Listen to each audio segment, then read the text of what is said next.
నీ తాగుబోతు దోస్తు కానీ అమ్మాయి అయినా వదిలేస్తుందేమో కానీ ఈ సైడ్లో ఉన్న ఈ బెల్లీ ఫ్యాట్ మాత్రం ఎప్పటికి వదలదు. అమ్మాయి కంటే డేంజర్ అన్న ఇది. ఈ బెల్లీ ఫ్యాట్ని పోగొట్టాలంటే ఫైవ్ టిప్స్ చెప్తాను, బరాబర్ ఫాలో చేయండి. ఇది పోకపోతే మళ్ళీ వచ్చి కింద కామెంట్ చేయండి. అందరికీ 6 ప్యాక్ రావడానికి జల్దీ టైం ఉంటుందేమో కానీ సైడ్లో ఈ బెల్లీ ఫ్యాట్ వెళ్ళాలంటే దేవుడు కనబడతాడు. జల్దీ ఫాలో చేయండి చెప్తున్నా. 3 4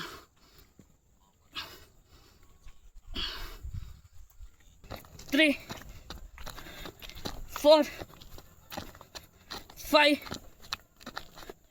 6 4 5 6 3 4 5